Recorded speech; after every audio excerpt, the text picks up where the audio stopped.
YouTube age bay. So you're kind of used to this format now of me just walking about in the sunshine with my coat on my lunch break. But god damn it, it works. It's dynamic and it's different. Nobody else on YouTube is doing this, I don't think, so I'm gonna stick to it. Right now I'm gonna talk about Game of Motherfucking Thrones because we had a strong episode last night. It's gonna get dark as I'm going down through a tunnel. You see this shit right here? This is art. Yeah. So, Game of Thrones last night, let's talk about it.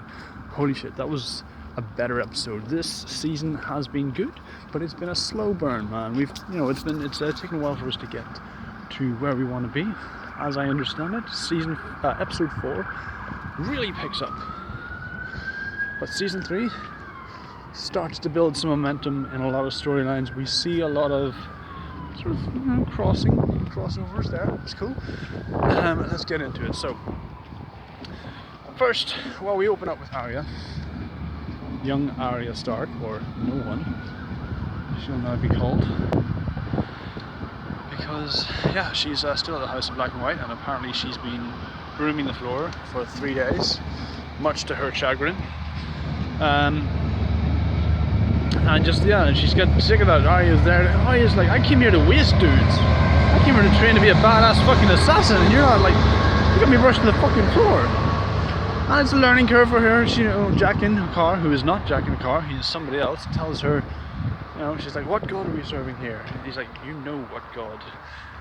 There's only one god, you know his name. And that's like, back in season 1, Syrio Forel told her there's only one god and his name is Death.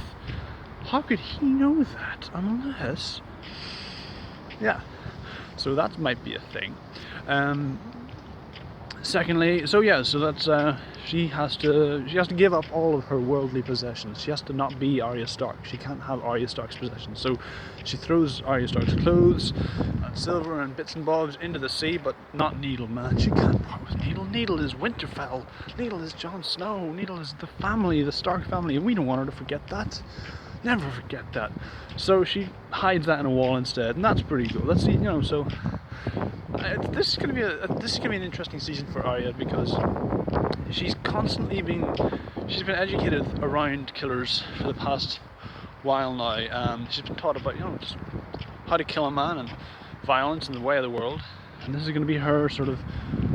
They're going to teach her to mellow a bit, and they're going to teach her now you Valo Morgulis, all men must die. Valo Daenerys, all men must serve. So this is going to be. They're going to yank her back a bit and put her in her place, which will be interesting to watch. Okay, we didn't get any Marine. There was no Daenerys this episode, which is kind of strange. It feels she's notably absent, but there's enough going on that I don't mind. We shift to King's Landing, and we see Tommen Baratheon marrying Marjorie, and then it immediately cuts to the wedding night, and that lucky son of a bitch, he's a man now. I mean, he's got to be like 15 or something, 14, 15, but holy goddamn shit, he wanted to break the record for sex. I'm sure he could do it. Good lad himself. So lucky him. But you see that Marjorie, who is beautiful and beloved by all the common folk, has a master plan. I mean, she's the queen now, and she's going to start enacting some stuff. She is going to start manipulating this little boy king into doing her will with her feminine wiles and a few pats of the old eyelashes or some other body parts. Windy. So that'll be interesting, man. Looking forward to that. We see.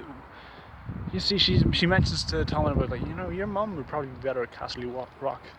Mum, would you be better at Castle Rock? And we expect Cersei to go up and just tear shit up when she walks towards her. And instead she's just like, "There's anything you need, let me know." So that's cool. That's different. So that's her. She's effectively been defeated. She's rendered null and void, which is cool. That's an interesting watch. This is a new Cersei, or perhaps she's just bitch at rest.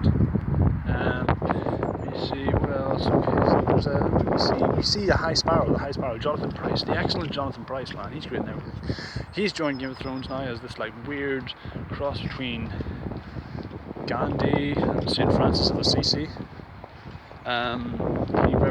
He's a pious man who's given up all worldly possessions, and he's just like they're in the streets. He's like instead of what do you call him? Not the mason. You know, the bishop dude.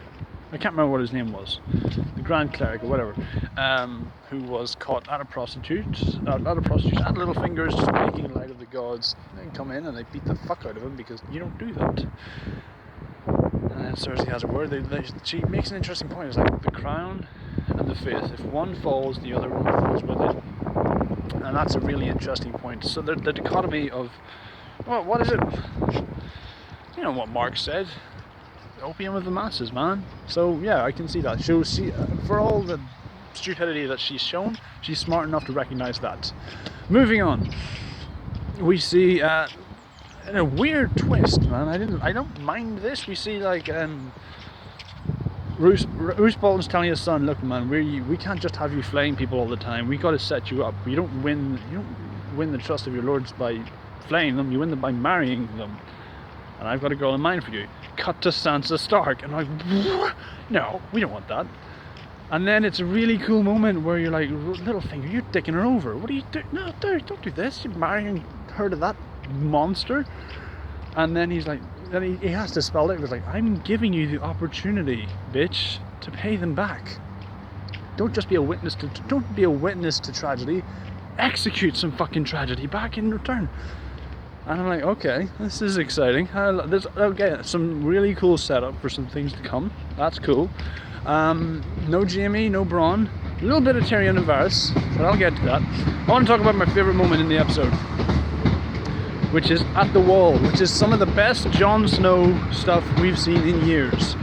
I mean, Jon Snow has been described as a boring character in a great storyline. And he's kind of put that on his head this time because, well, head being the operative word, we see Jon Snow being the head motherfucker in charge.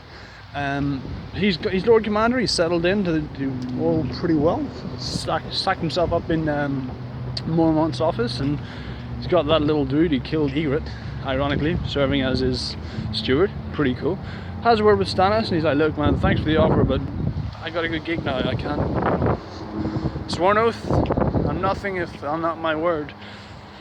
And then Stannis is like, look, dude, well, I get that, but you know, Alistair Thorne is a pain in your backside and you need to get rid of him. You should send him off. I was told to keep my enemies close. Whoever said that didn't have many enemies. And then we cut to, he's making decrees. He gives Alistair Thorne, he names him First Ranger. So yeah, this guy's a dick, but I recognize his talents and I'm going to promote him because he's useful to me. This guy, I'm going to give you a castle, and I want you to send you a few men. I want you to go work on it. Janos Slint, the dude who pissed himself during the attack by the Wildling, he's like, no, fuck yourself, you bastard, you oath-breaking cunt. I'm like, no, I don't recognize your authority.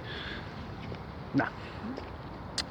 Jon Snow's like, look, that wasn't a request, motherfucker, that was an order, and you're going to do it.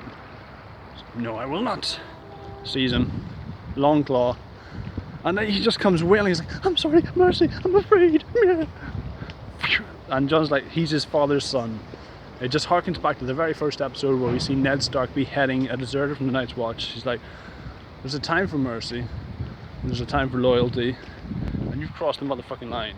It's gone, that's just, boom, brilliant. And he gets that look up and he sees Stannis, and Stannis just like, right on. That's alright. I want to look up and see Stannis nodding at me in approval. That's, his wife wants that, goddammit. And then we cut back to Volantis. Tyrion wants to get out of that weird carriage so badly. Varys is like, alright, fine, if you don't like my face that much. Oh, back to Jon Snow for a sec. Seems like a good job for a ginger. Well, go fuck yourself, Jon Snow, alright? I don't need to hear that shit. Yeah, so over to Volantis. Varys and Tyrion, they go to Volantis. Tyrion gets out, they see their first Red Priest, and it's a really great moment where Tyrion's like, I've got the horn, I need a whore. Gets a whore, and he can't. He doesn't. It's not that he can't perform. It's just like I can't get involved with whores anymore. It's brought me nothing but heartache. I'm not ready for that again. And it's a really sweet moment where you see like, as much as he can, and hell, training, but it's left its mark. It's left its marks, and even he's not resilient or flippant enough to wash that off so quickly. And then, of course, surprise, Jorah Mormont shows up, picks up some community.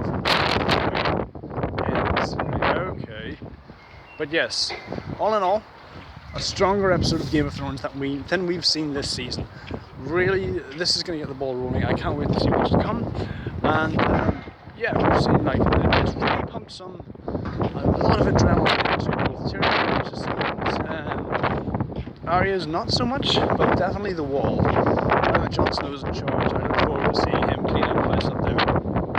And yeah, that's all I have to say right now about Game of Thrones Season 5, Episode 3. And that's that. Later on YouTube. Bye.